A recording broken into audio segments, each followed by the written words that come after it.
नमस्कार, मी राजेंद्र तिडके आणि आपण पाहतात युवा दर्पण लाईव्ह। सुरुवातीला पाहूयात आजच्या ठळक घडामोडी। मनोज जरांगेंचे उन्हामध्ये उपोषण, विखे पाटलांशी चर्चा तरी मागण्या मान्य होईपर्यंत उपोषण स्थळ सोडणार नसल्याचे केले स्पष्ट। प्राजक्त तनपुरे यांचा भाजपात प्रवेश, शरद पवार गटाला जोरदार धक्का। मनोज जरांगेंच्या मालमत्तेची ईडी चौकशी करा, अमोल खुने यांची मागणी। सध्याचे आंदोलन 900 कोटींच्या टेंडरसाठी असल्याचा आरोप। आणि एकीकडे मनोज जरांगेंचे तर दुसरीकडे अमोल खुने यांचेही मराठा समाजाला EWS आरक्षण मिळावे यासाठी रखरखत्या उन्हात आमरण उपोषण। आणि आता बातमीपत्र बीड जिल्ह्याचं आणि राज्यातील इतर घडामोडींचं सविस्तर। हल्लीच्या धावपळीच्या आणि स्वार्थी जगामध्ये नात्यांपेक्षा पैशाला अधिक महत्त्व दिले जात असल्याचे अनेकदा दिसून येते। मात्र अशाही परिस्थितीत माणुसकी अजूनही जिवंत असल्याचे हृदयस्पर्शी उदाहरण बीड शहरात आज पाहायला मिळाले। 2 बेवारस मृतदेहांवर अंत्यसंस्कार करण्यासाठी कोणताही वारसदार किंवा नातेवाईक पुढे न आल्याने बीड शहरातील समाजसेवकांनी पुढाकार घेत आज 30 मे 2026 शनिवार रोजी दुपारच्या दरम्यान त्यांच्यावर अंत्यसंस्कार करून समाजासमोर माणुसकीचा एक आदर्श निर्माण केला आहे। चकलंबा परिसरातील एक महिला भीक मागून आपला उदरनिर्वाह करत होती। प्रकृती खालावल्याने तिला उपचारासाठी बीड येथील दवाखान्यात दाखल करण्यात आले होते। मात्र नियतीला काही वेगळेच मान्य होते। उपचार सुरू असताना तिचे दुर्दैवी निधन झाले।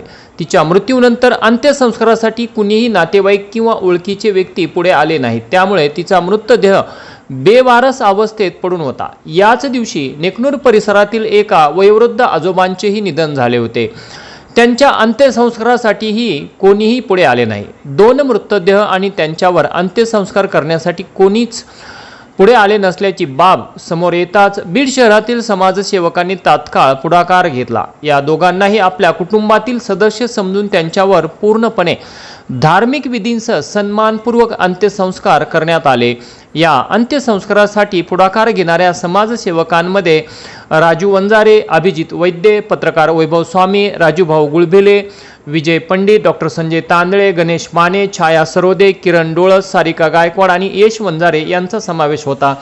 त्यांच्या या निस्वार्थ सेवाभावामुळे माणुसकी अजूनही जिवंत आहे याचा प्रत्यय पुन्हा एकदा आज समाजाला आला असून समाजात एक सकारात्मक संदेश गेला आहे, तर सर्व स्तरातून त्यांचे कौतुक केले जात आहे।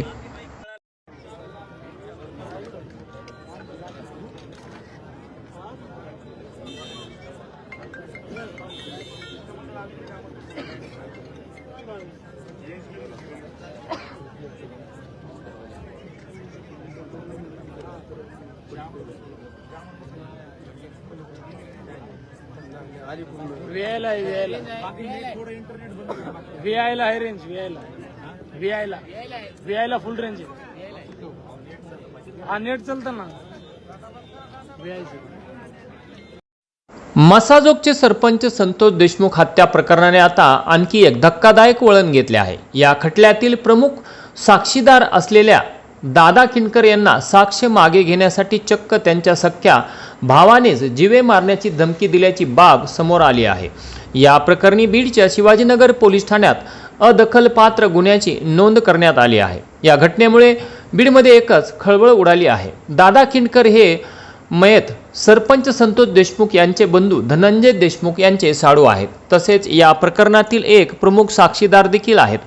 आता त्यांना त्यांचा छोटा भाऊ समाधान खिंडकर यांनीच साक्ष न देण्यासाठी जीवे मारण्याची धमकी दिल्याची बाब समोर आली आहे। या प्रकरणी दादा खिंडकर यांनी दावा केला आहे की समाधान खिंडकर हे नुकतेच दादा खिंडकर यांच्या घरी आले होते। त्यांनी तिथे जुन्या वादाची कुरापत काढत दादा खिंडकरला सांगितले की तू धनंजय देशमुख यांच्यासोबत राहू नकोस, संतोष देशमुख प्रकरणात साक्षही देऊ नकोस, उलट त्यांना हे प्रकरण मिटवून घ्यायला सांग। समाधान खिंडकर यांच्या या सूचनेमुळे दादा खिंडकर यांनी त्यांना या प्रकरणापासून दूर राहण्याचा व आपले काम करण्याचा सल्ला दिला। परंतु समाधान खिंडकर यांनी दादा खिंडकर यांना शिवीगाळ करत जीवे मारण्याची धमकी दिली। या घटनाक्रमानंतर दादा खिंडकर यांनी तात्काळ बीडचे शिवाजीनगर पोलीस ठाणे गाठून झाल्या प्रकाराची तक्रार दाखल केली। सदरील तक्रारीवरून शिवाजीनगर पोलिसांनी अदखलपात्र गुन्ह्याची नोंद केली आहे। विशेष म्हणजे प्रस्तुत प्रकरणातील तक्रारदार दादा खिंडकर व आरोपी समाधान खिंडकर या दोन्ही भावात गेल्या अनेक दिवसांपासून कौटुंबिक व इतर कारणावरून वाद सुरू आहे। यापूर्वी दादा खिंडकर यांच्यावरही काही तरुणांना मारहाण केल्याचा गुन्हा दाखल करण्यात आला होता, परंतु आता स्वर्गीय संतोष देशमुख हत्या प्रकरणातील साक्ष बदलण्यासाठी त्यांच्या लहान भावानेच त्यांना धमकी दिल्यामुळे आता या प्रकरणाला वेगळे वळण मिळण्याची शक्यता वर्तवली जात आहे।